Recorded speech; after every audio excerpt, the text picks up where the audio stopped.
গাজার ধ্বংসস্তূপে প্রতিরোধের আগুন। রাতের অন্ধকার, ভাঙা বাড়ি, ধুলোয় ঢাকা রাস্তা, আকাশে ড্রোনের গুঞ্জন। মনে হয় জীবন থেমে গেছে, কিন্তু না। এই ধ্বংসস্তূপের আড়ালে এখনো শ্বাস নিচ্ছে এক ঝড়। সেই ঝড়ের নাম ফিলিস্তিনি প্রতিরোধ যোদ্ধা। ট্যাঙ্ক, সাঁজোয়াজান, আধুনিক ক্ষেপণাস্ত্র সবকিছু আছে ইসরায়েলের হাতে, কিন্তু বুকের ভেতর স্বাধীনতার আগুন থাকলে কেবল মাটি আর ধ্বংসস্তূপই যথেষ্ট হয়ে ওঠে প্রতিরোধের দুর্গ। ইসরায়েলের সেনারা ভাবে তারা দখল নিতে এসেছে, কিন্তু প্রতিটি অলিগলি, প্রতিটি ভাঙা বাড়ি যেন এক একটি ফাঁদ। সুড়ঙ্গ থেকে বেরিয়ে এসে যোদ্ধারা মুহূর্তেই ঝাঁপিয়ে পড়ে, হামলা চালায়, তারপর আবার মিলিয়ে যায় হাওয়ার মতো, যেন মৃত্যু ছায়ার মতো তাড়া করে ফেরে দখলদার বাহিনীকে। গাজার এই গেরিলা কৌশল ইসরায়েলের সব আধুনিক শক্তিকে বারবার ব্যর্থ করে দিচ্ছে। একদিকে ড্রোন আর F-16, অন্যদিকে হাতে বানানো রকেট আর সেকেলে অস্ত্র। তবুও প্রতিরোধের গান গাইছে ফিলিস্তিনি যোদ্ধারা, কারণ তারা জানে এটা কেবল যুদ্ধ নয়, এটা অস্তিত্বের লড়াই।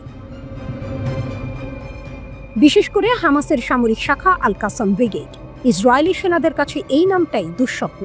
মঙ্গলবার প্রকাশিত এক ভিডিওতে দেখা যায় গাজার জাইতুন এলাকায় এক বাড়িতে অবস্থান নিয়েছে ইসরায়েলের বিশেষ বাহিনী। কিছুক্ষণের মধ্যেই আল কাসাম যোদ্ধারা হানা দেয় সেখানে, মুহূর্তে আগুনে ঘিরে যায় বাড়িটি।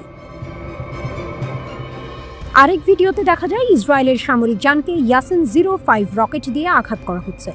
সঙ্গে সঙ্গে বিস্ফোরণ, ধ্বংস হয়ে যায় পুরো গাড়ি। হতাহত সেনাদের উদ্ধার করতে আসা আরও একটি বহরও হামলার মুখে পড়ে। একের পর এক আঘাতে দিশেহারা হয়ে পড়ে দখলদার বাহিনী। সিনেমার মতো দৃশ্য তৈরি হয় গাজার ডোলা মোড়ে। একটি মেরকাভা ট্যাঙ্ক, যা ইসরায়েলের সবচেয়ে শক্তিশালী অস্ত্র বলে পরিচিত, তাকে নিশানা বানায় যোদ্ধারা। এক বিধ্বংসী শেকের আঘাতে মুহূর্তেই বিস্ফোরিত হয় ট্যাঙ্কটি। ইসরায়েলি সেনাদের কাছে এ যেন এক অকল্পনীয় দুঃস্বপ্ন। শুধু অস্ত্র নয়, প্রতিটি যোদ্ধার চোখে জ্বলছে এক বিশ্বাস। ভিডিওতে এক কমান্ডারকে বলতে শোনা যায়, কঠিন যুদ্ধ শুধু শক্তিশালী সৈন্যদের জন্যই আসে। এই বিশ্বাসই তাদের শক্তি। ইসরায়েলের হাতে যত আধুনিক অস্ত্রই থাকুক, গাজার যোদ্ধাদের হাতে আছে মাতৃভূমির প্রতি ভালোবাসা। আর সেই ভালোবাসা কখনো ট্যাঙ্কে মাপা যায় না, কখনো ক্ষেপণাস্ত্র দিয়ে থামানো যায় না। আজ গাজার প্রতিটি ধ্বংসস্তূপ, প্রতিটি গলি, প্রতিটি সুড়ঙ্গ যেন বলে দিচ্ছে, আমরা হার মানব না, আমরা লড়ব শেষ নিঃশ্বাস পর্যন্ত। এটাই ফিলিস্তিনের শক্তি, এটাই ইতিহাসের নতুন পাতা।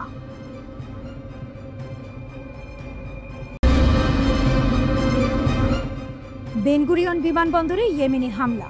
গাজার প্রতিশোধের আগুনে কি কাঁপছে ইসরায়েল? আকাশ ছিল শান্ত, কিন্তু সেই শান্তি ভেঙে দিল এক বজ্রনাদ। ইয়েমেনের দিক থেকে ছুটে এলো প্যালেস্টাইন 2 হাইপারসনিক ব্যালিস্টিক ক্ষেপণাস্ত্র। লক্ষ্য সরাসরি তেল আবিবের হৃৎপিণ্ড, বেনগুরিয়ন আন্তর্জাতিক বিমানবন্দর। এক মুহূর্তে আকাশে আগুনের ফুলকি আর মাটিতে তীব্র বিস্ফোরণ। মিলিয়ন ইহুদিবাদী আতঙ্কে আশ্রয় কেন্দ্রে ছুটে গেল, বিমানবন্দরের কার্যক্রম স্থগিত, আকাশসীমা নিস্তব্ধ। ইয়েমেনি সশস্ত্র বাহিনী YAF এর মুখপাত্র ব্রিগেডিয়ার জেনারেল ইয়াহিয়া সারি গর্ব করে জানালেন, অভিযান সফল।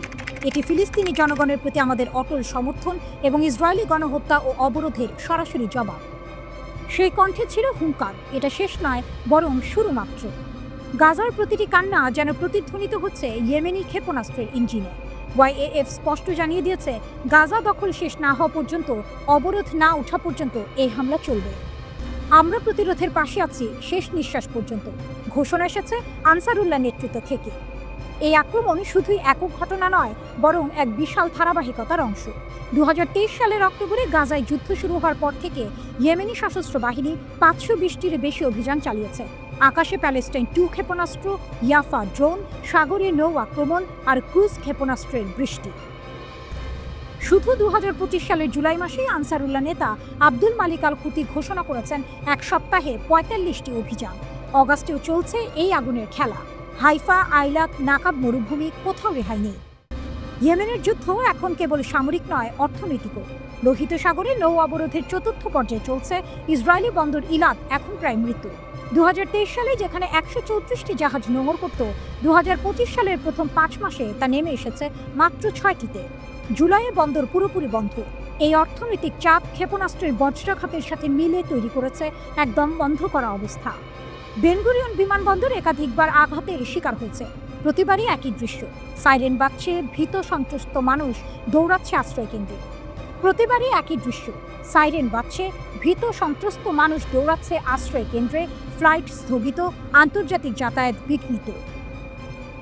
2025 সালের মে মাসে সরাসরি হামলার পর বিমান চলাচল 13% কমে গেছে। এখানে একটি বড় মোড়, ইয়েমেন একা নয়, ছায়ার আড়াল থেকে হিজবুল্লাহ একই শত্রুর বিরুদ্ধে যুদ্ধের প্রস্তুতি বাড়াচ্ছে। দক্ষিণ লেবাননের সীমান্তে তাদের রকেট নিক্ষেপ প্রস্তুতি, ড্রোন অভিযান আর গোপন অপারেশন আজ ইসরায়েলের দুঃস্বপ্ন। হিজবুল্লাহ ও ইয়েমেন, এই দুই প্রতিরোধ শক্তি যেন ভিন্ন ময়দানে দাঁড়িয়েও একই সুরে গাইছে। আজ ইসরায়েলের আকাশে শুধু ক্ষেপণাস্ত্রের আতঙ্ক নয়, ছায়ার মতো ঘুরিয়ে আসছে প্রতিরোধ ফ্রন্টের মিলিত শক্তি। গাজার আর্তনাদ, বৈরুতের শপথ আর সানার বজ্র সব মিলে যেন লিখে দিচ্ছে এক নতুন সমীকরণ। আর সেই সমীকরণের শেষ লাইনটা খুব স্পষ্ট, আমরা আসছি অবরোধ ভাঙতে, আর বিজয় ছাড়া ফিরব না।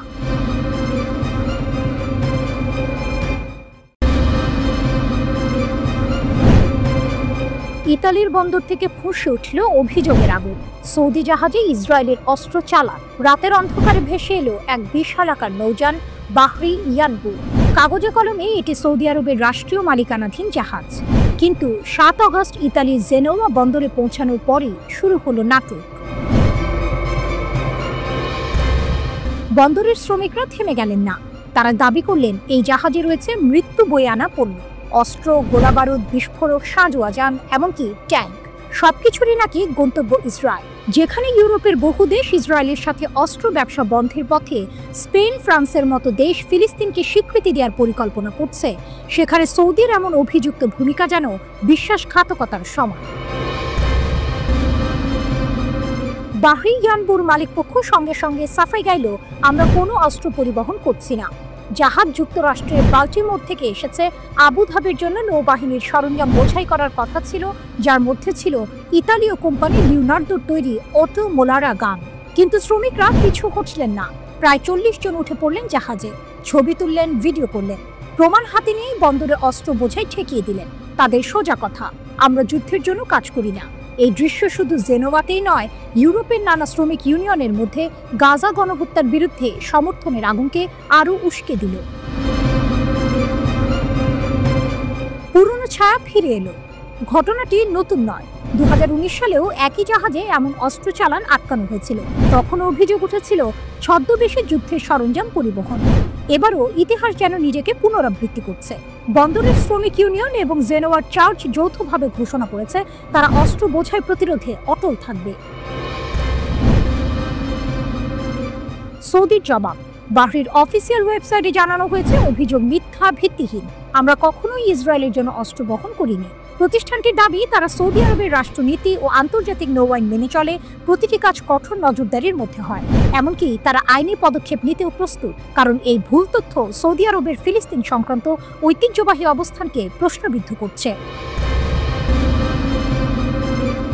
তবুও প্রশ্ন থেকে যায়, যদি সত্যিই কোনো অবৈধ মাল না থাকে, তবে কেন বন্দরের শ্রমিকরা এত দৃঢ় প্রতিরোধ করলেন? কেন তারা সরাসরি অস্ত্র, বিস্ফোরক ও ট্যাঙ্কের উপস্থিতির দাবি করলেন? এমন ঘটনার পেছনে রয়েছে কূটনৈতিক হিসাবও। সৌদি আরব ও ইসরায়েলের মধ্যকার সম্পর্ক এখন এক সূক্ষ্ম ভারসাম্যের খেলা, যেখানে প্রতিটি পদক্ষেপই ভূ রাজনীতির দাবার ছকে একটি চাল। একদিকে বন্দরে দাঁড়িয়ে থাকা বিশাল জাহাজ, অন্যদিকে রাগে অভিমানে ফুঁসে ওঠা শ্রমিকেরা। সাগরের হাওয়ায় ভেসে আসছে এক প্রশ্ন, এই জাহাজে কি সত্যিই মৃত্যু লুকিয়ে আছে, নাকি সব কূটনৈতিক কুয়াশার ফাঁদ? দৃশ্যপটে সূর্য অস্ত যায়, কিন্তু এই বিতর্কের সমাপ্তি এখনো দূরে। জেনোয়ার ঢেউয়ে ভাসছে অভিযোগ আর অস্বীকার, দুটোই সমান জেদি, সমান ভারী।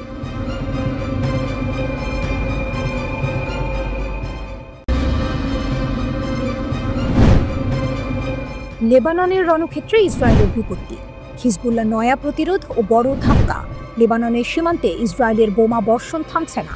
যুদ্ধবিমান উঠছে আকাশে, সাঁজো যান হাঁটছে জমিতে। কিন্তু এই ভীষণ আগ্রাসনের মুখে দাঁড়িয়ে আছে এক অদম্য শক্তি, হিজবুল্লাহ। ইসরায়েলি সেনারা বারবার হামলা চালালেও হিজবুল্লাহর প্রতিরোধ গড়ে উঠেছে আরও শক্তিশালী। শত্রুর প্রতিটি আগ্রাসন যেন তাদের শক্তির জ্বালা আরও বাড়িয়ে দেয়। লেবাননের ছোট ছোট গ্রামগুলো বোমার আগুনে পুড়ে ছাই হয়ে গেলেও হিজবুল্লাহর মনোবল অটুট থেকে গেছে। তবে এই লড়াই এবার নতুন এক মোড় নিচ্ছে। এক অসাধারণ ঘটনা ইসরায়েলিদের মধ্যে আতঙ্ক ছড়িয়ে দিয়েছে। দক্ষিণ লেবাননে ইসরায়েলি বাহিনীর একটি স্বয়ংক্রিয় সামরিক যান অভিযান চলাকালে চুরি হয়ে গেছে। এটি শুধু সামরিক যান নয়, এতে ছিল মেশিন গান ও অন্যান্য মারাত্মক অস্ত্র। প্রথমে মনে হয়েছিল জাতিসংঘের কেউ নিয়ে গেছে, কিন্তু পরে তদন্তে জানা যায় এটা সম্ভব নয়। আসল সত্য হলো হিজবুল্লাহ যোদ্ধারা এই যানটি জব্দ করেছে। কিভাবে? যখন ইসরায়েলি সেনারা দুর্ঘটনায় উল্টে যাওয়া আরেকটি যান টেনে তুলছিল, ঠিক সেই সময় তারা আরেকটি যান নিয়ে লেবাননের ভেতরে ঢুকে পড়ে। ক্রেনের সাহায্যে সেটিকে টেনে তুলছিল ইসরায়েলি সেনারা। এই হাইজ্যাক ঘটনা ইসরায়েলিদের জন্য এক কঠিন ধাক্কা। তাদের সেই যানটি ছিল তাদের বিজয়ের প্রতীক, এখন সেটি তাদের সবচেয়ে বড় আতঙ্ক। কারণ যদি হিজবুল্লাহ তাদের অস্ত্রশস্ত্র নিয়ে লড়াই করে, তাহলে বিপদের মাত্রা দ্বিগুণ হয়ে যাবে। এই সামরিক যান শুধু যান নয়, এটা এক বিপ্লবের প্রতীক। এটি হারিয়ে যাওয়া মানে শুধু অস্ত্র হারানো নয়, হিজবুল্লাহর হাতে এখন এক নতুন শক্তি এসেছে। ইসরায়েলি সামরিক কর্মকর্তারা এখন উদ্বিগ্ন, কারণ এই যান ও তার অস্ত্র সম্ভার হিজবুল্লাহর হাতে গেলে লেবাননের মাঠে যুদ্ধের চিত্র একেবারে বদলে যেতে পারে। সশস্ত্র গোষ্ঠী হিজবুল্লাহকে নিরস্ত্র করার লক্ষ্যে সময়সীমা বেঁধে দিয়েছে লেবানন সরকার। চলতি বছরের মধ্যেই হিজবুল্লাহকে সব অস্ত্র সরকারের কাছে জমা দিয়ে সময়সীমা নির্ধারণ করা হয়েছে। সশস্ত্র এই গোষ্ঠীটি নিরস্ত্র হওয়ার পরিকল্পনা কোনোভাবেই পছন্দ নয়, এবং তারা এটি এমনভাবে সামাল দিতে চায় যেন এমন পরিকল্পনার কোনো অস্তিত্ব নেই। এক বিবৃতিতে হিজবুল্লাহ জানিয়েছে, লেবাননের প্রধানমন্ত্রী নওয়াফ সালামের অস্ত্র কেড়ে নেওয়ার সিদ্ধান্ত বড় ধরনের অন্যায়। এমন পরিকল্পনা পুরোপুরি ইসরায়েলের স্বার্থকে বাস্তবায়ন ছাড়া আর কিছুই নয়। সরকারের এমন সিদ্ধান্ত সরাসরি প্রত্যাখ্যান করলেও হিজবুল্লাহ শক্তি প্রয়োগ করে প্রতিক্রিয়া জানায়নি। তাদের প্রয়াত নেতা হাসান নাসরুল্লাহর নেতৃত্বের সময় বলা হয়েছিল, তাদের অস্ত্রের বিরুদ্ধে কোনো পদক্ষেপ নেওয়া হলে তা গৃহযুদ্ধ ডেকে আনতে পারে। হিজবুল্লাহর প্রতি সমর্থন জানিয়ে ইরান বলেছে, তারা এই সংগঠনের সিদ্ধান্ত গ্রহণ ও নীতির বিষয়ে ভূমিকা রাখে না। ইরানের পররাষ্ট্রমন্ত্রী আব্বাস আরাকচি বলেন, হিজবুল্লাহকে নিরস্ত্র করার প্রচেষ্টা সফল হবে না। আরাকচি বলেন, হিজবুল্লাহর অস্ত্র কেড়ে নেওয়ার চেষ্টা এবারই প্রথম নয়। এটা স্পষ্ট যে শক্তিশালী এই সংগঠনটি তাদের সক্ষমতার প্রমাণ দিয়েছে।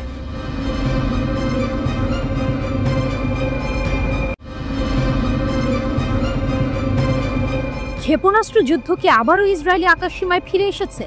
ইয়েমেন থেকে ছোড়া ক্ষেপণাস্ত্র ইসরায়েল জুড়ে আতঙ্ক সৃষ্টি করেছে। ইয়েমেনি সশস্ত্র বাহিনীর ক্ষেপণাস্ত্রের টার্গেট মধ্য ইসরায়েল। ইয়েমেনি সশস্ত্র বাহিনী ইসরায়েলকে টার্গেট করে একটি ব্যালিস্টিক ক্ষেপণাস্ত্র নিক্ষেপ করেছে বলে জানা গেছে। টাইমস অফ ইন্ডিয়ার প্রতিবেদন অনুসারে ক্ষেপণাস্ত্রের কারণে মধ্য ইসরায়েল জুড়ে সাইরেন বেজে ওঠে। ইসরায়েলি প্রতিরক্ষা বাহিনী আইডিএফ ইয়েমেন থেকে ক্ষেপণাস্ত্র নিক্ষেপের কথা স্বীকার করেছে।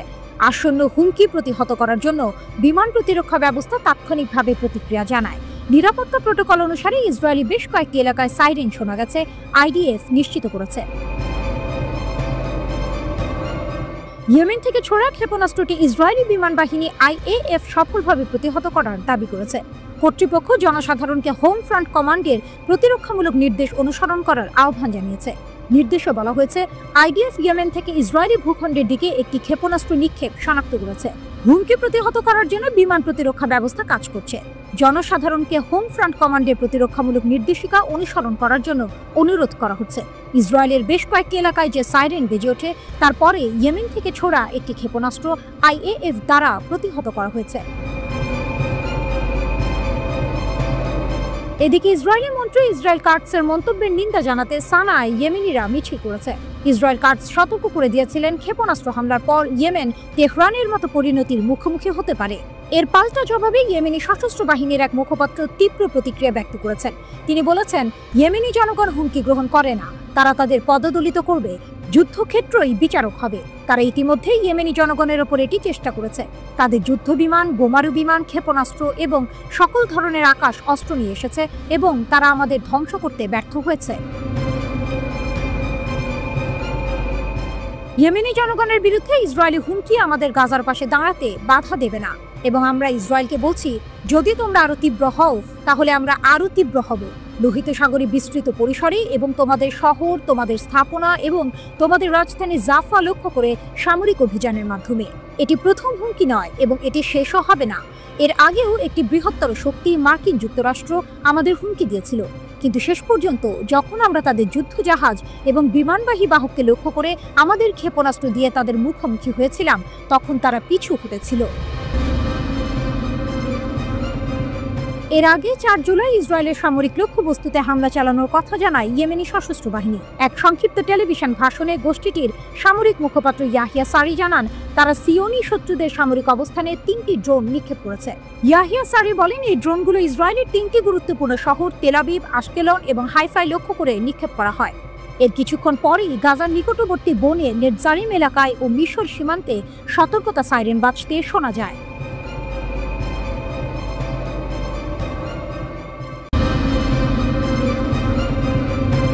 মধ্যপ্রাচ্যের আকাশে আবারও কি ঘনিয়ে আসছে নতুন ঝড়ের পূর্বাভাস? গাজা থেকে শুরু করে সমগ্র ভূখণ্ডে চলা সংঘাতের উত্তাপ যখন কিছুটা থিতু হচ্ছিল, ঠিক তখনই যেন তেহরান থেকে ভেসে এলো এক হুঙ্কার। এই বার্তা কেবল কোনো রাজনৈতিক বিবৃতি নয়, বরং ইসরায়েলের প্রতি এক সরাসরি এবং শীতল চ্যালেঞ্জ। ইরানের সেনাপ্রধান মেজর জেনারেল আমির হাতামির কণ্ঠে শোনা গেল সেই হুঁশিয়ারি। আমাদের ক্ষেপণাস্ত্র ও ড্রোন শক্তি সম্পূর্ণরূপে সংরক্ষিত, আর তা গুলি চালানোর জন্য প্রস্তুত। এই বাক্যটি যেন এক সিনেমার সবচেয়ে গুরুত্বপূর্ণ সংলাপের মতো। এটি নিছক একটি ঘোষণা নয়, বরং এক সুদূর প্রসারী কৌশলের ইঙ্গিত। হাতামি স্পষ্ট ভাষায় জানিয়ে দিয়েছেন, তারা ইসরায়েলি হুমকিকে বিন্দুমাত্র হালকাভাবে দেখছেন না, বরং তিনি ইসরায়েলকে আখ্যা দিয়েছেন এক শত্রু এবং একগুঁয়ে প্রতিপক্ষ হিসেবে, যার ইতিহাস আগ্রাসন ও অপরাধের সাক্ষী। তার মতে, ইসরায়েলের নৃশংস কর্মকাণ্ড শুধু গত 2 বছরের গাজা হামলায় সীমাবদ্ধ নয়, বরং 80 বছরের কম সময়ের ইতিহাস জুড়ে তা বারবার দেখা গেছে। ইরানের এই অনড় অবস্থান আসলে তাদের শক্তির এক গভীর আত্মবিশ্বাস থেকে এসেছে। হাতামি জোর দিয়ে বলেন, জাতি হিসেবে তারা অনেক ত্যাগ স্বীকার করেছে। জ্যেষ্ঠ কমান্ডার, বিজ্ঞানী এবং নিরীহ বেসামরিকদের শাহাদাত বরণ করতে হয়েছে। কিন্তু তার দাবি, এই অসম যুদ্ধে তারা জয়লাভ করেছে, কারণ তারা শত্রুর ওপর উল্লেখযোগ্য আঘাত হেনেছে এবং তাদের সব কৌশলগত লক্ষ্য ব্যর্থ করে দিয়েছে। পশ্চিমা বিশ্ব যখন ইরানকে কোণঠাসা মনে করছিল, তখন তারা নিজেদেরকে বিজয়ী হিসেবে দেখছে। এটি কেবল সামরিক শক্তি নয়, বরং এক মানসিক প্রতিরোধের বিজয়। সেনাপ্রধান আরও বলেছেন, তাদের এই ক্ষমতা সুরক্ষিত ও সুদৃঢ় থাকবে। তাদের প্রতিশোধমূলক অভিযান যুদ্ধবিরতির শেষ মুহূর্ত পর্যন্ত জারি ছিল, আর ভবিষ্যতেও দেশের প্রতিরক্ষা শিল্প, বৈজ্ঞানিক অগ্রগতি এবং প্রযুক্তিগত উন্নয়নকে তারা আরও দৃঢ় সংকল্পের সাথে এগিয়ে নিয়ে যাবে।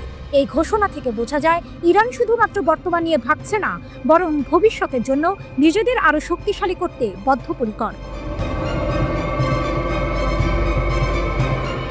এই পটভূমিতে ইরানের ইসলামিক রিভলিউশনারি গার্ড কর্পসের মুখপাত্র ব্রিগেডিয়ার জেনারেল আলী মোহাম্মদ নাইনির একটি সতর্কবার্তা যেন শেষ পেরেক ঠুকে দেয়।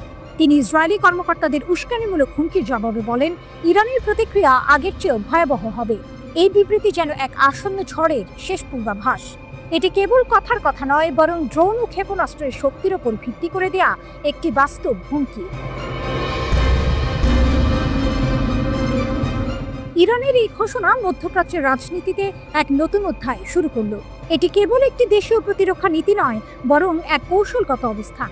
তারা স্পষ্ট করে দিয়েছে, তাদের উপর কোনো চাপ প্রয়োগ করে নিরস্ত্র করা যাবে না। ইরান নিজেদের শক্তিকে সম্পূর্ণ সংরক্ষিত এবং যে কোনো মুহূর্তে ব্যবহার করার জন্য প্রস্তুত রেখেছে।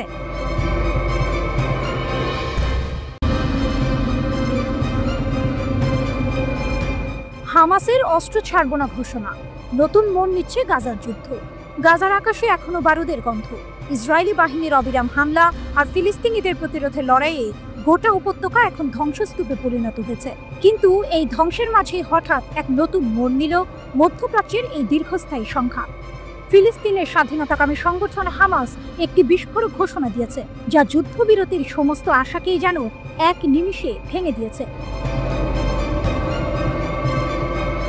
যতদিন না একটি স্বাধীন ফিলিস্তিন রাষ্ট্র প্রতিষ্ঠা হচ্ছে, ততদিন আমরা অস্ত্র ত্যাগ করব না। হামাসের এই কড়া বার্তা যেন ইসরায়েলের মুখে সরাসরি চ্যালেঞ্জ ছুড়ে দিল। কারণ চলমান যুদ্ধ শেষ করতে ইসরায়েলের প্রধান শর্তগুলোর মধ্যে একটি হলো হামাসের নিরস্ত্রীকরণ। কিন্তু হামাস তাদের এই ঘোষণার মাধ্যমে স্পষ্ট জানিয়ে দিল, তারা নিজেদের অস্ত্রশস্ত্র নামিয়ে রাখার কোনো ইচ্ছা রাখে না। এই ঘোষণা এমন এক সময় এলো যখন কাতারের দোহায় ইসরায়েল এবং হামাসের মধ্যে এক পরোক্ষ যুদ্ধবিরতি আলোচনা ভেস্তে গেছে। 60 দিনের যুদ্ধবিরতি এবং জিম্মিদের মুক্তির জন্য একটি চুক্তি হওয়ার কথা ছিল, কিন্তু সেই আলোচনা কোনো সমাধানে পৌঁছাতে পারেনি। মধ্যস্থতাকারী দেশগুলো যেমন কাতার ও মিশর, ফ্রান্স ও সৌদি আরবের একটি যৌথ ঘোষণাকে সমর্থন করেছিল, যেখানে বলা হয়েছিল যে হামাসকে তাদের অস্ত্র পশ্চিমা সমর্থিত ফিলিস্তিনি কর্তৃপক্ষের হাতে তুলে দিতে হবে। কিন্তু হামাসের সাম্প্রতিক বিবৃতি সেই সমস্ত প্রচেষ্টাকেই যেন নস্যাৎ করে দিল। হামাসের এই অবস্থানকে অনেক বিশ্লেষক বলছেন এটি তাদের নিজস্ব অস্তিত্ব রক্ষার লড়াই। 2007 সাল থেকে গাজা উপত্যকা নিয়ন্ত্রণ করে আসছে হামাস। চলমান যুদ্ধে ইসরায়েলের ব্যাপক হামলায় সামরিকভাবে তারা ক্ষতিগ্রস্ত হলেও তাদের প্রতিরোধ ক্ষমতা এখনো অক্ষুণ্ণ। হামাস মনে করে তাদের সশস্ত্র প্রতিরোধী ফিলিস্তিনি জনগণের শেষ ভরসা এবং ইসরায়েলের আগ্রাসন থেকে নিজেদের রক্ষা করার একমাত্র উপায়।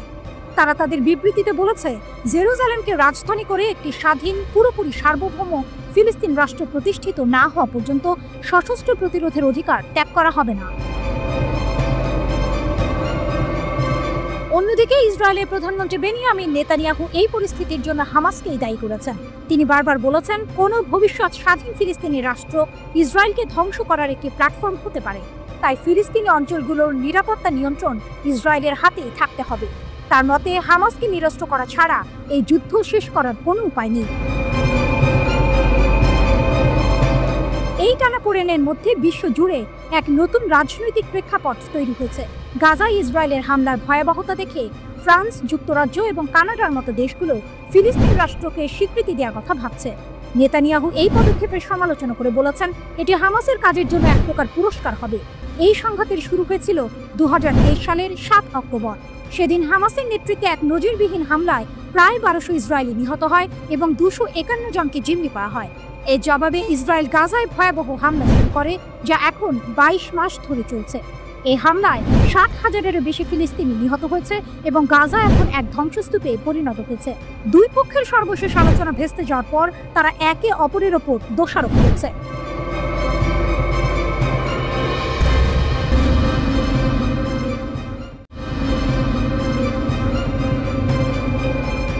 সৌদি আরবের স্বপ্নে হুথিদের আঘাত। লোহিত সাগরের বন্দর কি এবার অচল? মধ্যপ্রাচ্যে সৌদি আরবের যুবরাজ মোহাম্মদ বিন সালমানের এক স্বপ্ন দেশের তেল নির্ভরতা কমিয়ে এক বৈচিত্র্যময় আধুনিক অর্থনীতি গড়ে তোলা। তার এই স্বপ্নের নাম ভিশন 2030। এই স্বপ্নের কেন্দ্রে ছিল লোহিত সাগর উপকূলকে ঘিরে বিশাল সব প্রকল্প, যেমন বিলাসবহুল হোটেল, অত্যাধুনিক বন্দর এবং শিল্পাঞ্চল গড়ে তোলা। কিন্তু যুবরাজের সেই স্বপ্নের ওপর যেন কালো মেঘের ছায়া ফেলেছে ইয়েমেনের সশস্ত্র বাহিনীর হামলা। এই হামলা লোহিত সাগরের বাণিজ্য পথকে এতটাই বিপজ্জনক করে তুলেছে যে সৌদি আরবের বন্দরগুলো এখন কার্যত অচল হয়ে পড়েছে। 2014 সালে চালু হওয়া সৌদি আরবের অন্যতম গুরুত্বপূর্ণ বন্দর কিং আবদুল্লাহ বন্দর। এই বন্দরটি মূলত ট্রান্সশিপমেন্টের জন্য পরিচিত ছিল। বড় জাহাজ থেকে পণ্য নামিয়ে ছোট জাহাজে তুলে অন্য গন্তব্যে পাঠানোই ছিল এর প্রধান কাজ। কিন্তু হুথিদের হামলার পর এই বন্দরের চিত্র পুরোপুরি পাল্টে গেছে। মেরিন ট্রাফিকের তথ্য অনুযায়ী 2023 সালে এই বন্দরে যেখানে 188টি কন্টেইনারবাহী জাহাজ এসেছিল, 2024 সালে তা কমে দাঁড়ায় মাত্র 59টিতে, প্রায় 70% পতন। চলতি বছরেও পরিস্থিতি একই রকম। এই বন্দর এখন এতটাই লোকসানে চলছে যে মালিকরা চাইলেও এটি বিক্রি করতে পারছেন না। বন্দরের কর্মকর্তারা বলছেন, আন্তর্জাতিক শিপিং কোম্পানিগুলো এখন লোহিত সাগর এড়িয়ে আফ্রিকার দক্ষিণ প্রান্ত দিয়ে ঘুরে যাচ্ছে। এতে তাদের পথ লম্বা হলেও তারা হুথিদের হামলার ঝুঁকি এড়াতে পারছে। এই কারণে কিং আবদুল্লাহ বন্দরের ট্রান্সশিপমেন্ট ব্যবসা প্রায় বন্ধ হয়ে গেছে। সৌদি আরবের অন্য একটি গুরুত্বপূর্ণ বন্দর জেদ্দা ইসলামিক বন্দর এর অবস্থাও খুব একটা ভালো নয়। সেখানেও জাহাজ চলাচল কমেছে, যদিও কিং আবদুল্লাহ বন্দরের মতো এতটা তীব্র প্রভাব পড়েনি। এর কারণ হলো জেদ্দা বন্দর মূলত সৌদি আরবের পশ্চিমাঞ্চলের জন্য আমদানি পণ্যের প্রবেশপথ, তাই ট্রান্সশিপমেন্টের ওপর এর নির্ভরতা কম। কিন্তু পরিস্থিতি এমন যে এশিয়া থেকে আসা অনেক কন্টেইনারবাহী জাহাজ এখন সৌদি আরবের পূর্ব উপকূলের দাম্মামের কিং আব্দুল আজিজ বন্দরে ভিড়ছে। এক কর্মকর্তা জানান, দাম্মাম এখন তুলনামূলকভাবে নিরাপদ। এই পুরো ঘটনাটি যুবরাজ সালমানের ভিশন 2030 এর জন্য এক বড় ধাক্কা। লোহিত সাগর উপকূলকে ঘিরে তার যে স্বপ্ন ছিল তা হুথিদের হামলায় কার্যত হুমকির মুখে পড়েছে। বিশেষজ্ঞরা বলছেন ভিশন 2030 এর সাফল্যের জন্য লোহিত সাগর উপকূলের উন্নয়ন অত্যন্ত জরুরি ছিল, কারণ এটি তেল গ্যাসের বাইরে অর্থনৈতিক বৈচিত্র্য আনার একটি প্রধান উপায়। এখানে এক নাটকীয় মোচড় আসে যখন দেখা যায় ইয়েমেনি সশস্ত্র বাহিনী শুধুমাত্র ইসরায়েলের দিকে মনোযোগ দিয়েছে। গাজায় যুদ্ধবিরতি চলাকালীন তারা সমুদ্রপথে হামলা বন্ধ রেখেছিল, কিন্তু ইসরায়েল একতরফাভাবে যুদ্ধবিরতি বাতিল করলে হুথিরা আবার হামলা শুরু করে। এই গ্রীষ্মে তারা গ্রিসের 2টি জাহাজ ডুবিয়ে দেয়, যা আন্তর্জাতিক শিপিং কোম্পানিগুলোকে আরও বেশি সতর্ক করে তোলে। মার্কিন প্রেসিডেন্ট ডোনাল্ড ট্রাম্প হুথিদের বিরুদ্ধে ব্যাপক বিমান হামলা শুরু করলেও সৌদি আরব তাকে অনুরোধ করে মে মাসের উপসাগর সফরের আগে হামলা বন্ধ করতে। মিশরের গোয়েন্দা কর্মকর্তারাও মার্কিন কর্মকর্তাদের বলেছেন হুথিদের থামানোর একমাত্র উপায় হল গাজায় স্থায়ী যুদ্ধবিরতি।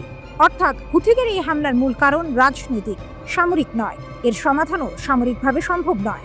সৌদি আরবের জন্য এটি এক কঠিন চ্যালেঞ্জ। একদিকে যুবরাজের স্বপ্নের প্রকল্প, অন্যদিকে হুথিদের হামলা। এই পরিস্থিতি কি যুবরাজের স্বপ্নকে পুরোপুরি ভেঙে দেবে, নাকি এর থেকে বেরিয়ে আসার কোনো পথ খুঁজে বের করা সম্ভব হবে? এটাই এখন মধ্যপ্রাচ্য রাজনীতির সবচেয়ে বড় প্রশ্ন।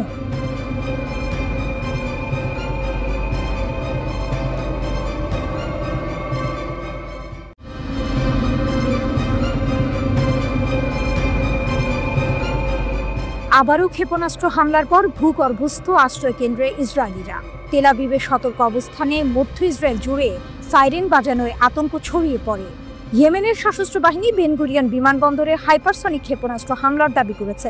ইয়েমেনিদের ছোড়া একটি ব্যালিস্টিক ক্ষেপণাস্ত্র ইসরায়েলি বিমান প্রতিরক্ষা বাহিনী প্রতিহত করার দাবি করেছে। প্রাথমিক প্রতিবেদন অনুসারে এই হামলায় কোনো হতাহত বা ক্ষয়ক্ষতির খবর পাওয়া যায়নি।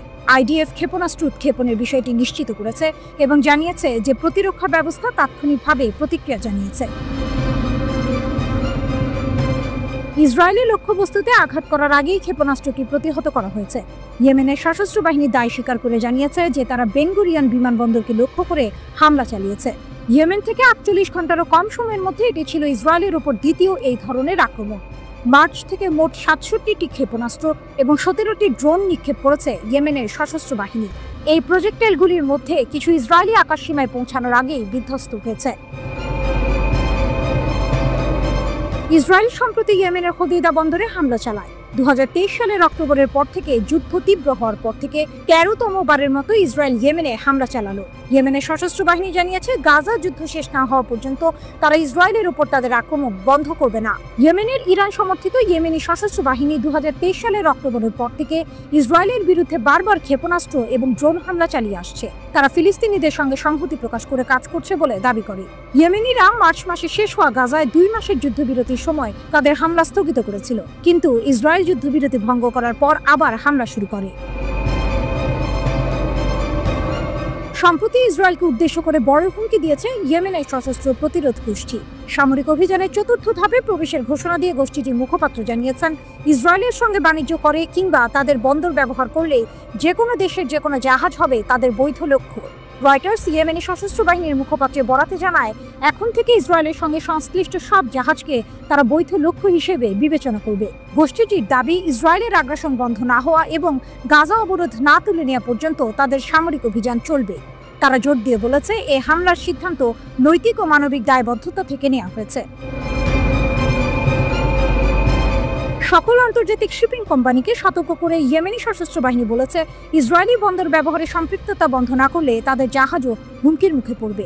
কেউ সতর্কবার্তা না মানলে সেই জাহাজ যে কোনো সময় ইয়েমেনি ক্ষেপণাস্ত্র ও ড্রোন হামলার শিকার হতে পারে। তবে গোষ্ঠীটি একযোগে এটাও জানিয়েছে, ইসরায়েল যদি গাজায় সামরিক অভিযান বন্ধ করে এবং অবরোধ প্রত্যাহার করে তাহলে তারা সব ধরনের হামলা স্থগিত করবে।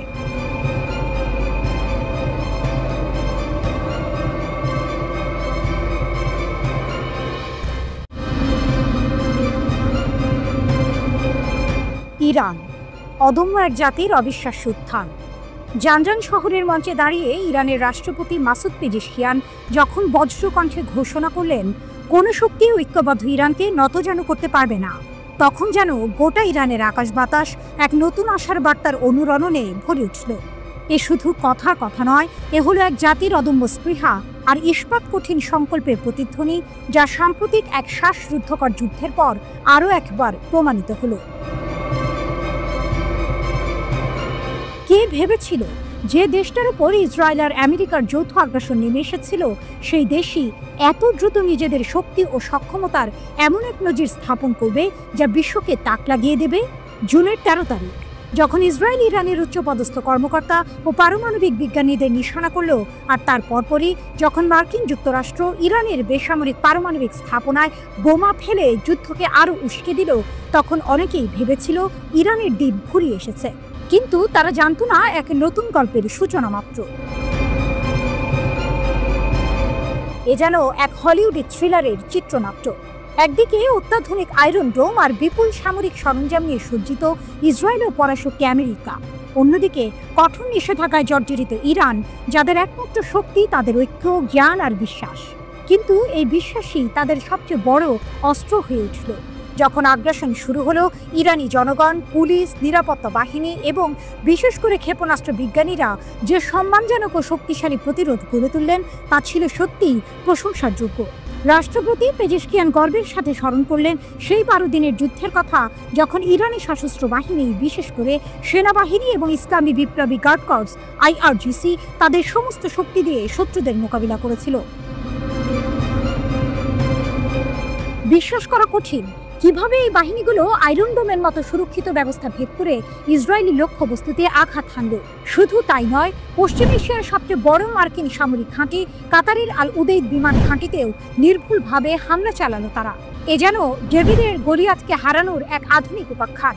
শত্রুদের সমস্ত হুমকি ও চাপকে তুচ্ছ করে ইরানি জাতীয় সশস্ত্র বাহিনী শুধু জাতীয় সার্বভৌমত্বের রক্ষা করেনি, তারা দেখিয়ে দিয়েছে যে দৃঢ় সংকল্পের কাছে কোনো বাধাই বড় নয়। যুদ্ধের মোড় ঘুরতে শুরু করলেও 24 জুন ইসরায়েলি সরকার ও মার্কিন যুক্তরাষ্ট্র ইরানের এই অপ্রত্যাশিত ও শক্তিশালী পাল্টা হামলায় এতটাই হতভম্ব হয়ে গিয়েছিল যে তাদের পক্ষে আর যুদ্ধ চালিয়ে যাওয়া সম্ভব হয়নি। তেল আবিব যুদ্ধবিরতি চাইতে বাধ্য হলো। এ যেন এক অবিশ্বাস্য টুইস্ট। যে দেশগুলো ইরানকে নতজানু করতে চেয়েছিল তারাই শেষ পর্যন্ত নিজেদের গুটিয়ে নিতে বাধ্য হলো। ইসলামী বিপ্লবী নেতা আয়াতুল্লাহ সাইয়েদ আলী খামেনি ঠিকই বলেছিলেন, এই 12 দিনের যুদ্ধ ইরানি জাতির শক্তি ও দৃঢ়তা প্রকাশ করেছে। বিশ্ব দেখেছে ইসলামী প্রজাতন্ত্রের ভিত্তির অতুলনীয় দৃঢ়তা। এই যুদ্ধ ছিল ইরানের জন্য তাদের ইচ্ছা শক্তি এবং সক্ষমতা প্রদর্শনের এক মোক্ষম সুযোগ। পেজেশকিয়ানের কথাগুলো তাই শুধু স্লোগান নয়, এ হলো এক ঐতিহাসিক সত্যের প্রতিধ্বনি। যতক্ষণ পর্যন্ত ইরানি জনগণ তাদের ঐক্য ও সংহতি বজায় রাখবে, ততক্ষণ পর্যন্ত কোনো বাধা তাদের অগ্রগতিকে বাধাগ্রস্ত করতে পারবে না। এই যুদ্ধ ইরানকে বিশ্বের দরবারে এক নতুন পরাশক্তি হিসেবে তুলে ধরেছে, যারা নিজেদের আত্মমর্যাদা ও সার্বভৌমত্বের জন্য যে কোনো মূল্যে লড়তে প্রস্তুত। অদূর ভবিষ্যতে ইরান কি আরও বড় কোনো চমক নিয়ে আসছে?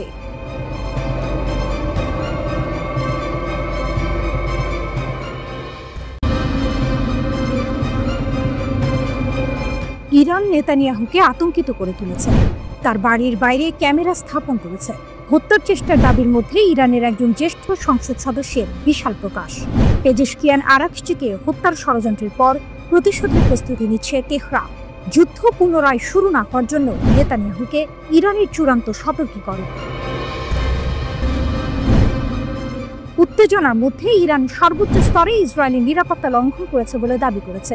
12 দিনের যুদ্ধের 1 মাস পর একজন জ্যেষ্ঠ ইরানি আইন প্রণেতা ইসরায়েলি প্রধানমন্ত্রীকে ভয় দেখিয়ে একটি বার্তা দিয়েছেন। মোস্তফা জায়রি দাবি করেছেন যে ইরানি এজেন্টরা নেতানিয়াহুর বাড়ির বাইরে একটি ক্যামেরা স্থাপন করতে সক্ষম হয়েছে।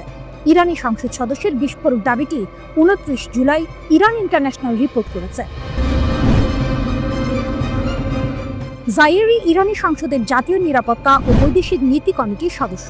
একজন ইরানি সংসদ সদস্য দাবি করেছেন ইসরায়েলের নেতানিয়াহুর বাড়ির সামনে একটি নিরাপত্তা ক্যামেরা স্থাপন করা হয়েছে। ইরান ইন্টারন্যাশনাল অনুসারে জায়নিস্টিক গ্যাং কম্পাউন্ডে কোনো গোপন স্থান বলে কিছু নেই, জায়েরি বলেছেন। জায়েরি একটি এক্স পোস্টে সতর্ক করে বলেছেন, ইরান এর আগে কখনো ইসরায়েলের প্রধানমন্ত্রী এত ঘনিষ্ঠ ছিল না। বেনিয়ামিন নেতানিয়াহুর বিরুদ্ধে কথিত হত্যা প্রচেষ্টার মাত্র কয়েকদিন পরেই এটি এসেছে।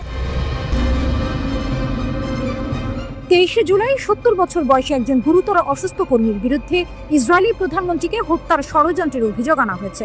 ওই নারী কেন্দ্রীয় ইসরায়েলের বাসিন্দা এবং দীর্ঘদিন ধরে সরকার বিরোধী আন্দোলনের সঙ্গে যুক্ত বলে জানিয়েছে কর্তৃপক্ষ।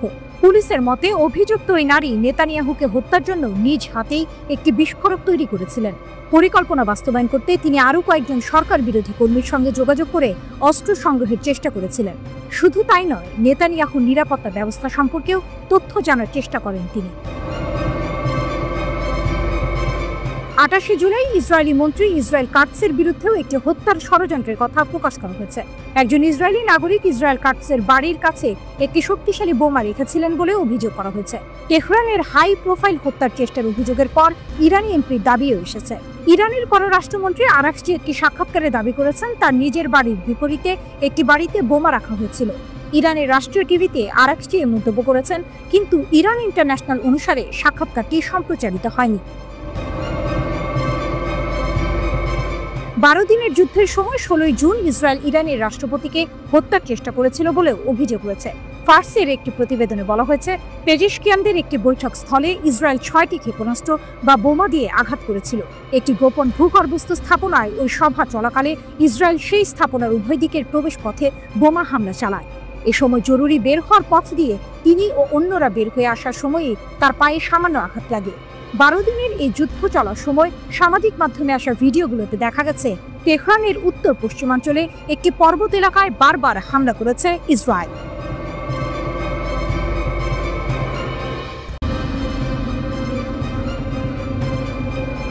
ফাতা 2 ইসরায়েলের জন্য চ্যালেঞ্জ।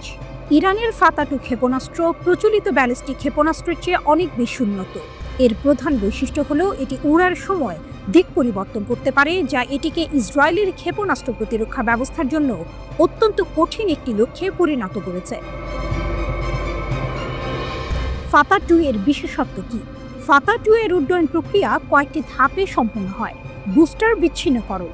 প্রথমে বুস্টার রকেট আলাদা হয়ে যায় এবং ওয়ারহেড বহনকারী গ্লাইড ভেহিকল স্বাধীনভাবে উঠতে শুরু করে।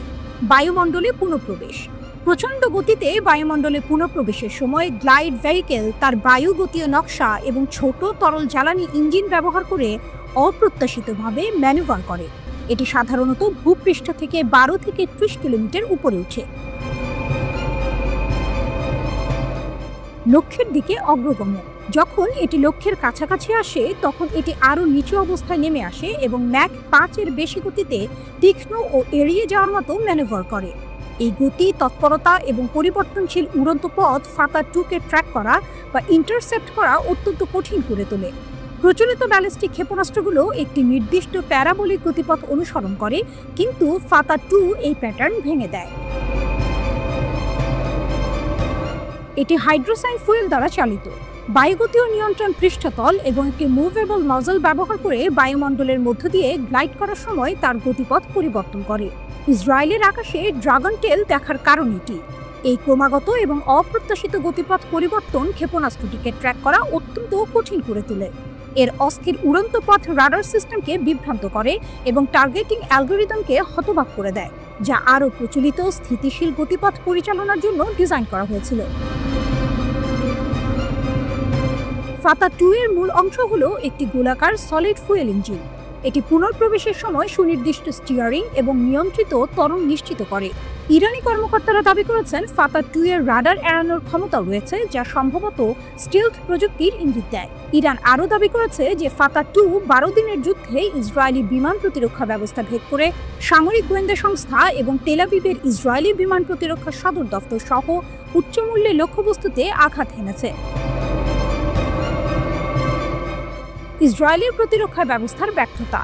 ইসরায়েলের আয়রন ডোম, ডেভিডের স্লিং এবং অ্যারো অ্যান্টি ব্যালিস্টিক মিসাইল সিস্টেমের মতো একটি বহুস্তরীয় ক্ষেপণাস্ত্র প্রতিরক্ষা ব্যবস্থা রয়েছে। তবে ফাতা 2 এর মতো হাইপারসোনিক ক্ষেপণাস্ত্রগুলো এই ব্যবস্থার জন্য একটি বড় চ্যালেঞ্জ তৈরি করেছে। আয়রন ডোম 40 মাইল পর্যন্ত পাল্লার লক্ষ্যবস্তু মোকাবিলা করতে পারে। ডেভিডের স্লিং 180 মাইল পর্যন্ত ব্যালিস্টিক ক্ষেপণাস্ত্র ইন্টারসেপ্ট করতে পারে। অ্যারো সিস্টেম 1500 মাইল পর্যন্ত হুমকি মোকাবিলা করতে পারে। তবে ফাতা 2 এর গ্লাইড ভেহিকল বিচ্ছিন্ন হওয়ার পর একাধিকবার গতিপথ পরিবর্তন করার ক্ষমতা অ্যারো ক্ষেপণাস্ত্রকে বিভ্রান্ত করেছে। এই ম্যানুভার ডেভিডের স্লিং এবং আয়রন ডোম সিস্টেমকেও বাইপাস করেছে, যা ফাতা মডেলের মতো হাইপারসোনিক ক্ষেপণাস্ত্রের বিরুদ্ধে কাজ করার জন্য ডিজাইন করা হয়নি। ইরান প্রায় ১০০টি ক্ষেপণাস্ত্র, ড্রোন এবং ক্রুজ ক্ষেপণাস্ত্র একসঙ্গে ব্যবহার করে ইসরায়েলি বিমান প্রতিরক্ষা ব্যবস্থাকে অতিরিক্ত চাপ সৃষ্টি করে। এরপরই ফাতাহ ক্ষেপণাস্ত্রগুলো নিক্ষেপ করা হয়। যদিও অ্যারো মিসাইল প্রতিরক্ষা ব্যবস্থা ইসরায়েলে পৌঁছানোর আগে অনেক ক্ষেপণাস্ত্র সফলভাবে ইন্টারসেপ্ট করেছে, তবুও অনেকগুলো ক্ষেপণাস্ত্র ইসরায়েলের আকাশ প্রতিরক্ষা ব্যবস্থার বাধা এড়িয়ে যায়।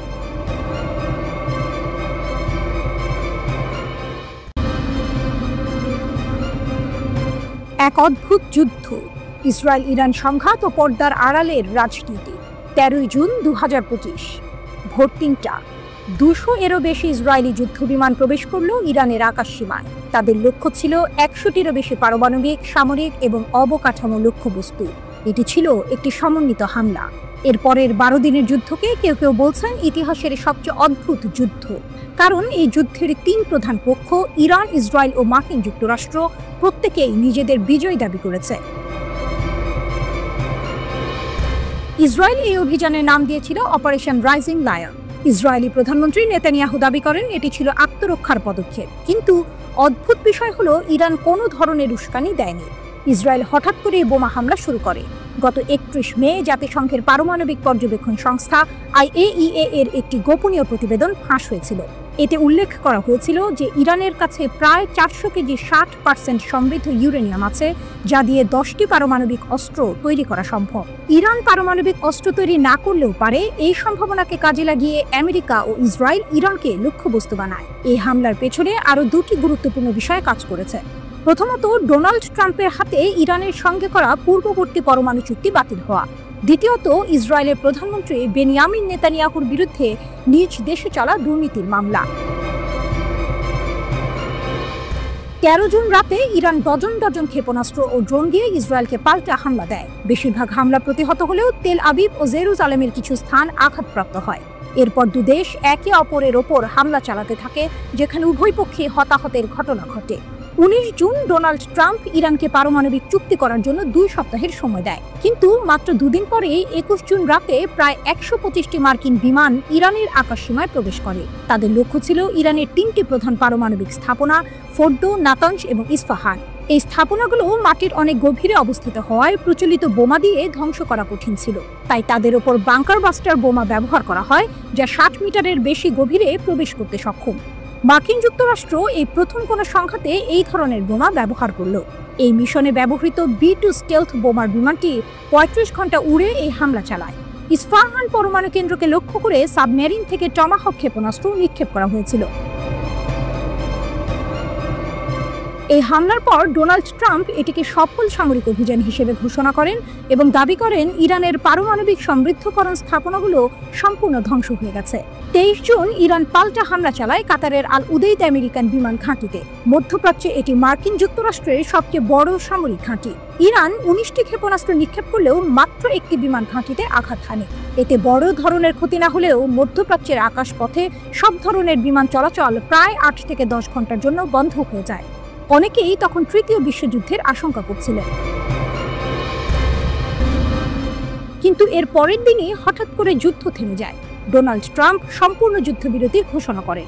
সবার মনে প্রশ্ন জাগে, কি হচ্ছে? ভূ রাজনৈতিক বিশেষজ্ঞরা মনে করেন ইরান এই যুদ্ধ চালিয়ে যেতে চায়নি, কিন্তু ইসরায়েল আগে হামলা করায় ইরান তার জনগণকে বোঝাতে চেয়েছিল যে তারা যথাযথ পাল্টা জবাব দিয়েছে। ২৩ জুনের হামলায় ইরান কাতার ও মার্কিন যুক্তরাষ্ট্রকে আগাম সতর্ক করেছিল, যার ফলে মার্কিন যুক্তরাষ্ট্র তাদের বেশিরভাগ বিমান সরিয়ে নিতে পেরেছিল এবং ক্ষয়ক্ষতির পরিমাণ কম হয়েছিল। ইরানের সর্বোচ্চ নেতা দাবি করেন তাদের পারমাণবিক স্থাপনার তেমন ক্ষতি হয়নি এবং তারা যুদ্ধে জয়ী হয়েছেন। অন্যদিকে ট্রাম্প নিজেকে যুদ্ধ থামানোর নায়ক হিসেবে উপস্থাপন করেন এবং নোবেল পুরস্কারের দাবি করেন। ইসরায়েলি প্রধানমন্ত্রী নেতানিয়াহু নিজেকে বিজয়ী দাবি করেন ইসরায়েল ইরানের সব পারমাণবিক স্থাপনা ধ্বংস করে দিয়েছে। ইসরায়েলিদের মধ্যে ৭০% এই হামলাকে সমর্থন করে। মজার ব্যাপার হলো ইসরায়েলি বেনিয়ামিন নেতানিয়াহুর বিরুদ্ধে দুর্নীতির ৩টি মামলা চলছে। গাজা ও লেবানন যুদ্ধের কারণে এই বিচার বারবার বিলম্বিত হচ্ছিল। ইরান আক্রমণের মাত্র ১০ দিন আগে ৩ জুন নেতানিয়াহুর দুর্নীতির মামলার জেরা শুরু হয়েছিল। ইসরায়েলের চ্যানেল 12 এর এক জরিপ অনুযায়ী 55% ইসরায়েলি মনে করেন যে নেতানিয়াহু গাজা যুদ্ধ চালিয়ে যাচ্ছেন শুধু ক্ষমতা ধরে রাখার জন্য। সাবেক আইডিএফ জেনারেল ইসরায়েল জিভো নেতানিয়াহুকে ইচ্ছাকৃতভাবে গাজা যুদ্ধ চালিয়ে যাওয়ার জন্য অভিযুক্ত করেছেন, যাতে তিনি জেল এড়াতে পারেন। এই পরিস্থিতিতে প্রশ্ন ওঠে, ইরানকে তবে ইসরায়েলি প্রধানমন্ত্রীর দুর্নীতির বিচার বিলম্বিত করার জন্য আক্রান্ত হয়েছিল? 26 জুন ডোনাল্ড ট্রাম্প ইসরায়েলকে নেতানিয়াহুর দুর্নীতির বিচার বাতিল করার নির্দেশ দেন। জবাবে নেতানিয়াহু ট্রাম্পকে ধন্যবাদ জানান। যুদ্ধের সমাপ্তি কে কাকে মানালো? এই 12 দিনের যুদ্ধে জড়িত অন্তত দুটি দেশেরই যুদ্ধ চালিয়ে যাওয়ার আগ্রহ ছিল না। ট্রাম্পের প্রধান উদ্দেশ্য ছিল নিজেকে নায়ক হিসেবে তুলে ধরে নোবেল পুরস্কার জেতা, তাই তিনি নেতানিয়াহুকে যুদ্ধবিরতিতে রাজি করান। কাতার ইরানের সঙ্গে মধ্যস্থতা করে এবং ইরান মার্কিন যুক্তরাষ্ট্রকে জানায় যে তারা আর হামলা চালাবে না। জবাবে আমেরিকা কোনো ঘাঁটিতে হামলা না করার প্রতিশ্রুতি দেয় এবং ইরান যুদ্ধবিরতিতে রাজি হয়। পারমাণবিক কর্মসূচির ভবিষ্যৎ ও আসল কারণ। ট্রাম্প দাবি করেছেন ইরানের পারমাণবিক কর্মসূচি সম্পূর্ণ ধ্বংস হয়ে গেছে, কিন্তু পেন্টাগনের ডিফেন্স ইন্টেলিজেন্স এজেন্সির প্রাথমিক মূল্যায়ন অনুযায়ী হামলার ফলে কেবল 3টি পারমাণবিক স্থাপনার উপরের কাঠামো ক্ষতিগ্রস্ত হয়েছে। বোমা ও ক্ষেপণাস্ত্রগুলো সেন্ট্রিফিউজ এবং উচ্চ সমৃদ্ধ ইউরেনিয়াম সম্পূর্ণ ধ্বংস করতে পারেনি। তাদের মতে হামলার আগেই সমৃদ্ধ ইউরেনিয়াম নিরাপদ স্থানে সরিয়ে নেওয়া হয়েছিল এবং এই 12 দিনের যুদ্ধ ইরানের পারমাণবিক কর্মসূচিকে কয়েক মাস বিলম্বিত করেছে মাত্র। প্রশ্ন হলো, এই যুদ্ধের পর ইরান কি পারমাণবিক অস্ত্র তৈরি বন্ধ করবে নাকি আরও জোরে সোরে এগোবে? ইরানের দৃষ্টিকোণ থেকে তারা এখন দেখেছে যে পারমাণবিক অস্ত্রের সন্দেহ থাকলে যে কোনো দেশ তাদের আক্রমণ করতে পারে, কিন্তু যদি তাদের সত্যিই পারমাণবিক অস্ত্র থাকে তাহলে কেউ আক্রমণ করার সাহস করবে না। উত্তর কোরিয়া এর প্রকৃষ্ট উদাহরণ। ওয়াশিংটনের আর্মস কন্ট্রোল অ্যাসোসিয়েশন মনে করে সামরিক হামলা কেবল ইরানের পারমাণবিক অস্ত্র তৈরির সংকল্পকে আরও শক্তিশালী করবে। যদিও ইরানের আনুষ্ঠানিক দাবি তাদের পারমাণবিক কর্মসূচি বেসামরিক ও শান্তিপূর্ণ উদ্দেশ্যে। সুপ্রিম লিডার খামেনি 2003 সালে পারমাণবিক অস্ত্র কর্মসূচি স্থগিতের ফতোয়া জারি করেছিলেন, যা আনুষ্ঠানিকভাবে এখনও বাতিল হয়নি। মার্চ 2025-এ মার্কিন director of national intelligence Tulsi Gabbard মার্কিন কংগ্রেসে সাক্ষ্য দিয়েছিলেন যে ইরান পারমাণবিক অস্ত্র তৈরি করছে না, কিন্তু ইসরায়েলের হামলার পর তিনি মত পাল্টে বলেন ইরান সত্যিই পারমাণবিক অস্ত্র তৈরি করছে এবং কয়েক সপ্তাহের মধ্যেই তা প্রস্তুত হতে পারে।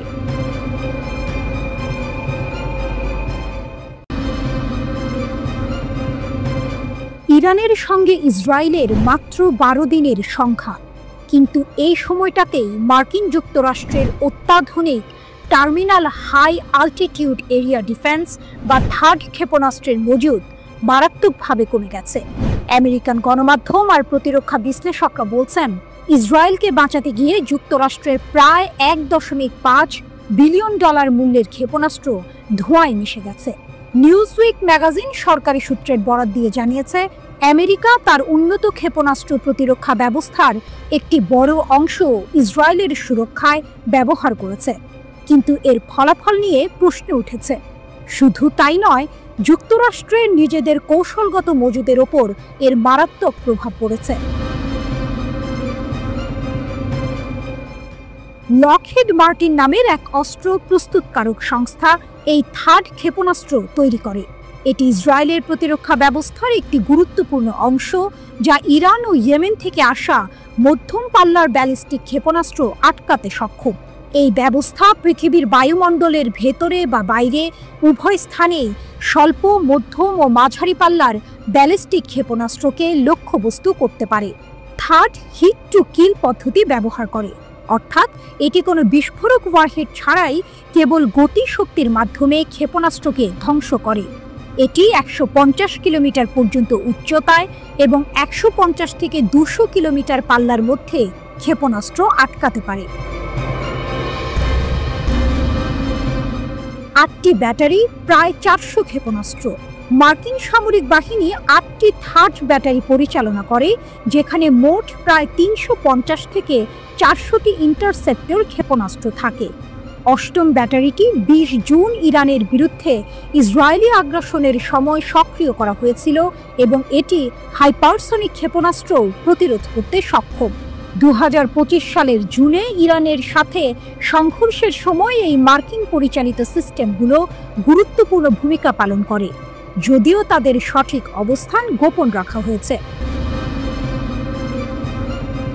প্রতিটি থার্ড ব্যাটারিতে সাধারণত 6টি ট্রাক মাউন্টেড লঞ্চার থাকে, যার প্রতিটিতে 8টি ইন্টারসেপ্টর মিসাইল থাকে।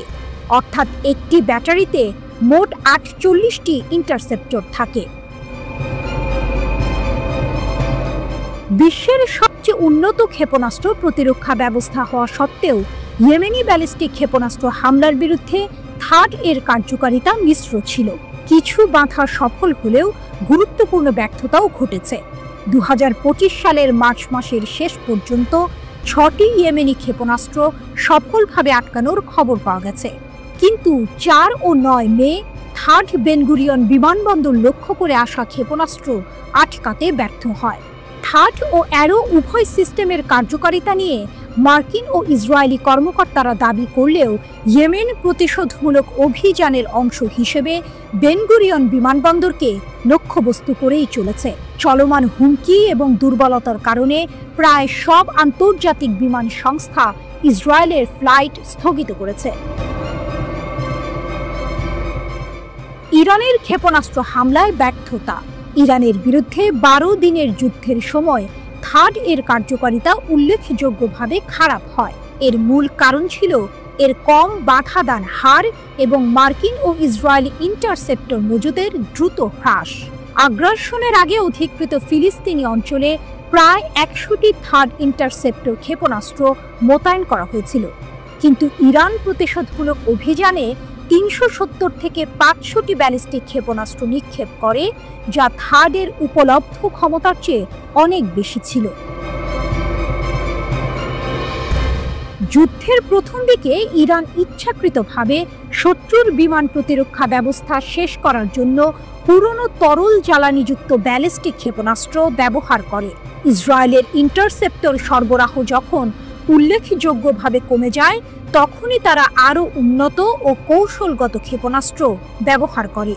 জর্ডানের আলোকচিত্রী জায়েদ এম আল আব্বাসির একটি ওপেন সোর্স বিশ্লেষণ অনুমান করেছে যে ইসরায়েল 20টিরও বেশি ইরানি ক্ষেপণাস্ত্র ব্যারেজের মধ্যে মাত্র একটিতে 39টি থার্ড, 34টি অ্যারো 3 এবং 9টি অ্যারো 2 ইন্টারসেপ্টর ব্যবহার করেছে।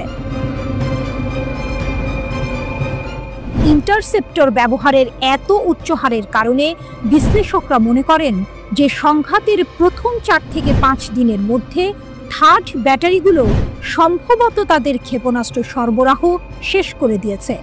ইসরায়েলি সংবাদ মাধ্যম হারেজ ইসরায়েলি সামরিক সূত্রের বরাত দিয়ে জানিয়েছে যে প্রায় 200টি আমেরিকান এবং ইসরায়েলি ইন্টারসেপ্টর ক্ষেপণাস্ত্র উৎক্ষেপণ করা হয়েছে, যার আনুমানিক ব্যয় 5 বিলিয়ন শেকেল, প্রায় $1.5 বিলিয়ন।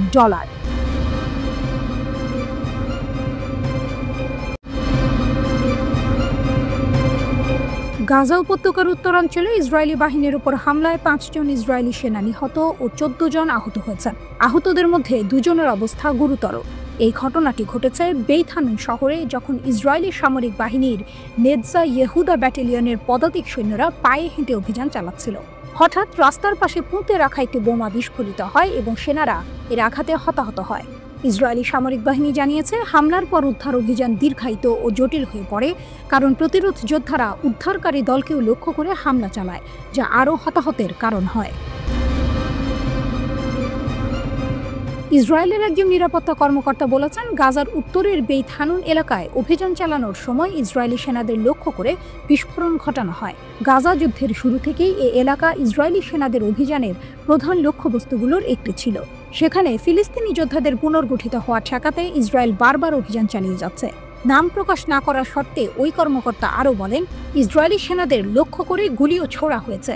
হামলায় 2 সেনা গুরুতর আহত হয়েছেন বলে জানিয়েছে ইসরায়েলি সেনাবাহিনী। গাজায় ইসরায়েল তাণ্ডব শুরু করার পর এ নিয়ে এই উপত্যকায় 888 ইসরায়েলি সেনা নিহত হলেন। এই হামলার প্রশংসা করে হামাসের সামরিক শাখা আল কাসাম ব্রিগেডের মুখপাত্র আবু ওবায়দা বলেছেন, এই অভিযান দখলদার বাহিনীর উপর একটি বড় আঘাত। তিনি ইসরায়েলি বাহিনীকে সতর্ক করে বলেছেন, গাজায় তাদের উপস্থিতি তাদের জন্য আরও ক্ষতি ডেকে আনবে। আবু ওবাইদা জোর দিয়ে বলেছেন, গাজার ভেতরে ইসরায়েলি বাহিনীর অবস্থান টিকিয়ে রাখা নেতানিয়াহুর জন্য সবচেয়ে বোকামিপূর্ণ সিদ্ধান্ত হবে। তার মতে ফিলিস্তিনিদের দৃঢ়তা ও সাহসী যুদ্ধের সমীকরণ নির্ধারণ করছে ইসরায়েলের সামরিক শক্তি নয়। তিনি ভবিষ্যৎবাণী করেছেন, পরে এটি ব্যর্থ হতে পারে এবং অতিরিক্ত বন্দী আমাদের হাতে চলে যাবে। এই ঘটনাটি এমন এক সময় ঘটল যখন গত সপ্তাহে ইসলামিক জিহাদের সশস্ত্র শাখা আল কুদস ব্রিগেড ঘোষণা করেছিল যে তারা উত্তর গাজায় এক হামলায় 40 জনেরও বেশি ইসরায়েলি সেনাকে হত্যা বা আহত করেছে। সেই হামলাটি গাজা শহরের সুজাইয়া পাড়ায় হয়েছিল এবং সেখানে আবাসিক ভবনের ভেতরে লুকিয়ে থাকা ইসরায়েলি বাহিনীকে লক্ষ্যবস্তু করা হয়েছিল। এই দুটি ঘটনায় ফিলিস্তিনি প্রতিরোধের ক্রমবর্ধমান শক্তি এবং ইসরায়েলি বাহিনীর জন্য গাজায় অভিযান কতটা বিপজ্জনক হয়ে উঠছে তা প্রমাণ করে। উল্লেখ্য, 2023 সালের অক্টোবরে ইসরায়েল ফিলিস্তিনি প্রতিরোধের একটি বীরত্বপূর্ণ অভিযানের প্রতিক্রিয়ায় গাজায় এক ভয়াবহ যুদ্ধ শুরু করে। এই নৃশংস সামরিক হামলায় এ পর্যন্ত 57,500 জনেরও বেশি ফিলিস্তিনি নিহত হয়েছেন, যাদের বেশিরভাগই নারী ও শিশু। ইসরায়েল গাজার ওপর প্রায় 2 দশকের অবরোধ আরও কঠোর করেছে, যার ফলে এই উপত্যকায় ত্রাণ সরবরাহ প্রায় বন্ধ হয়ে গেছে এবং তারা দুর্ভিক্ষকে যুদ্ধের হাতিয়ার হিসেবে ব্যবহার করছে।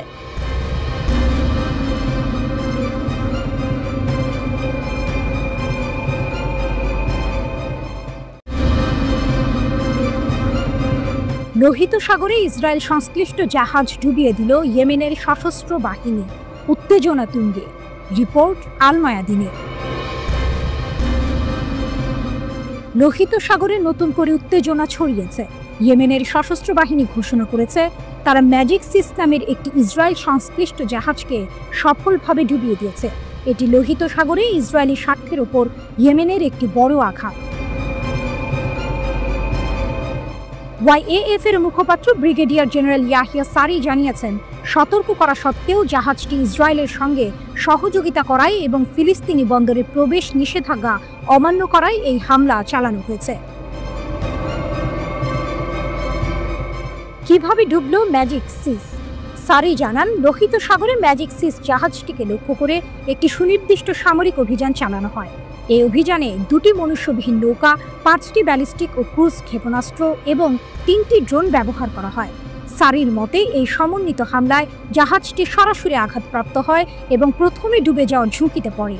পরে তিনি নিশ্চিত করেন যে ম্যাজিক সিস সম্পূর্ণরূপে সমুদ্রের গভীরে তলিয়ে গেছে।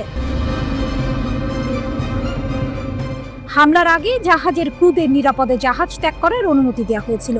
ইয়েমেনি নৌবাহিনীর বারবার সতর্কীকরণ এবং সতর্কতা জারি করার পরও জাহাজটি সেগুলো উপেক্ষা করায় এই হামলা চালানো হয়। সারি আরও জোর দিয়ে বলেন যে ম্যাজিক সিস যে কোম্পানির জাহাজ, সেই কোম্পানি ইসরায়েলের সাথে সহযোগিতা করেছে এবং অধিকৃত ফিলিস্তিনি বন্দরে প্রবেশের নিষেধাজ্ঞা লঙ্ঘন করেছে।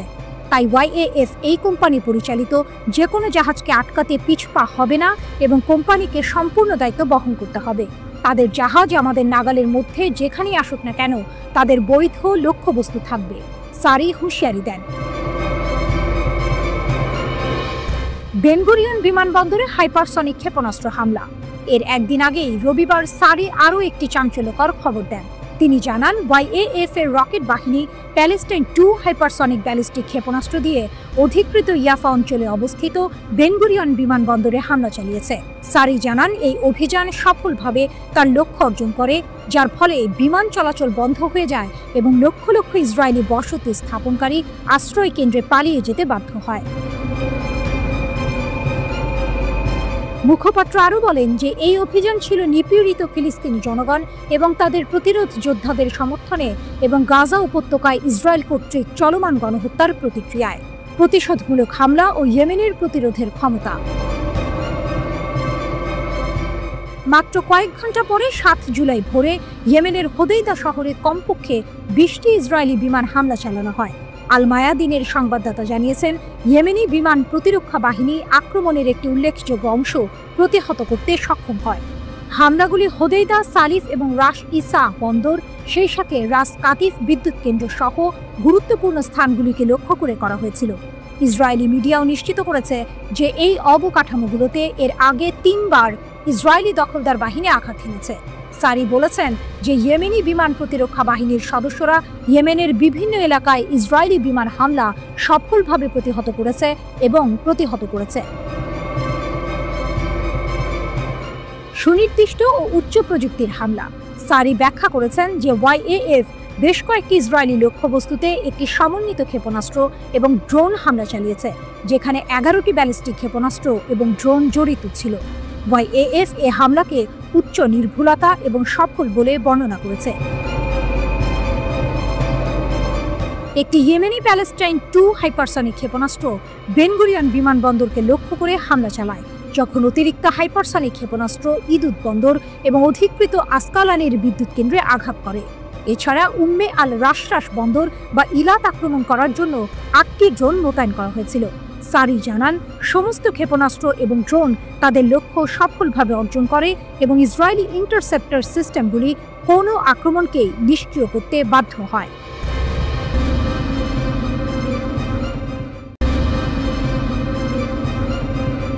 ইয়েমেনের সশস্ত্র বাহিনীর মুখপাত্র ঘোষণা করেছেন তারা ইসরায়েলের বেন গুরিয়ন বিমানবন্দরে একটি অত্যাধুনিক হাইপারসনিক ব্যালিস্টিক ক্ষেপণাস্ত্র হামলা চালিয়েছে।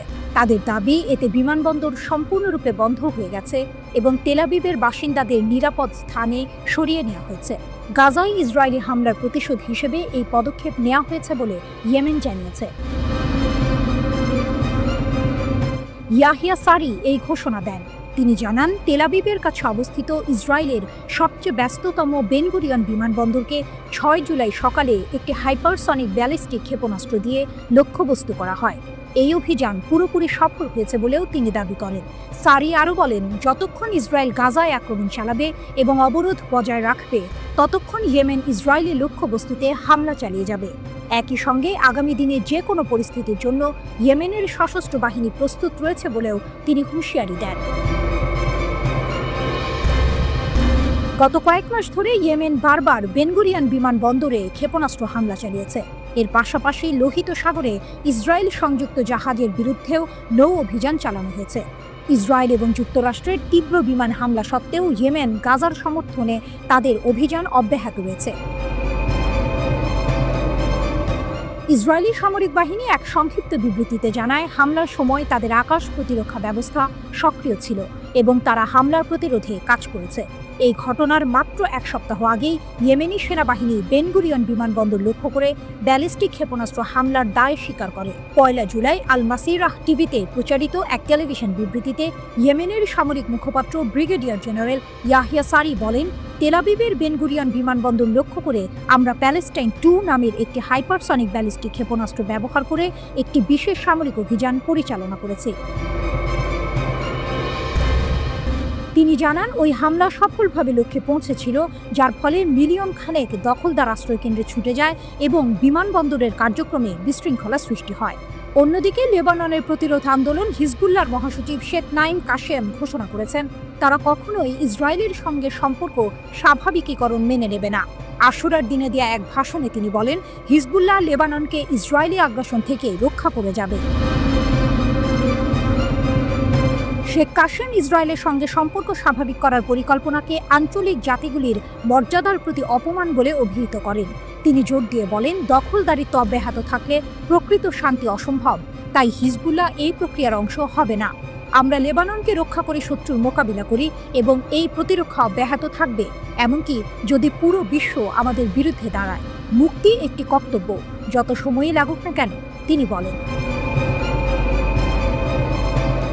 গত বছরের নভেম্বরে ইসরায়েলের সঙ্গে যে যুদ্ধবিরতি কার্যকর হয়েছিল, ইসরায়েল বারবার তা লঙ্ঘন করেছে বলেও শেখ কাশেম অভিযোগ করেন। তিনি বলেন, আমাদের ভয় দেখিয়ে আত্মসমর্পণ করানো যাবে না। যতক্ষণ শত্রুর আক্রমণ অব্যাহত থাকবে, ততক্ষণ আমাদের অবস্থান নরম করতে বা নিরস্ত্র করতে দাবি করার অধিকার কারো নেই। যুদ্ধবিরতির প্রথম ধাপ হিসেবে আগ্রাসন বন্ধ থাকতে হবে বলেও তিনি উল্লেখ করেন। প্রথম ধাপ বাস্তবায়িত হলে হিজবুল্লাহ আলোচনার জন্য প্রস্তুত থাকবে। শেখ কাশেম পশ্চিম এশিয়া অঞ্চলে ইরানের ভূমিকার প্রশংসা করেন এবং বলেন, ইসলামী বিপ্লবের নেতা আয়াতুল্লাহ আলী খামেনির সমর্থন প্রতিরোধ অক্ষের জন্য প্রধান স্তম্ভ।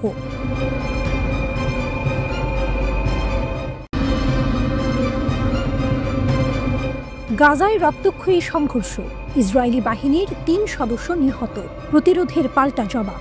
গাজা উপত্যকায় রক্তক্ষয়ী সংঘর্ষ যেন থামছেই না। সর্বশেষ খবর অনুযায়ী দক্ষিণ ও উত্তর গাজায় প্রতিরোধ বাহিনীর অতর্কিত হামলায় 3 ইসরায়েলি সৈন্য নিহত হয়েছেন। ইসরায়েলি দখলদার বাহিনীও এই হতাহতের ঘটনা নিশ্চিত করেছে, যা তাদের জন্য এক বড় ধাক্কা। উত্তর গাজায় এক সেনা নিহত, তদন্ত চলছে। যুদ্ধক্ষেত্রে আরও এক ইসরায়েলি সেনা মৃত্যু নিশ্চিত করেছে দখলদার বাহিনী। উত্তর গাজা উপত্যকায় যুদ্ধ সম্পর্কিত অপারেশনাল দুর্ঘটনার অজুহাত দিলেও জানা গেছে নর্দার্ন ব্রিগেডের ১৯ বছর বয়সী কমব্যাট ইঞ্জিনিয়ারিং সৈনিক সার্জেন্ট ইয়ার এলিহেও রাতে প্রতিরোধ বাহিনীর হামলায় নিহত হয়েছেন। ইসরায়েলি সামরিক বাহিনী ঘটনার তদন্তের কথা বললেও প্রতিরোধের দাবি এর পেছনে বড় ভূমিকা রাখছে। খান ইউনিসে রকেটের আঘাতে ২ সেনার মৃত্যু।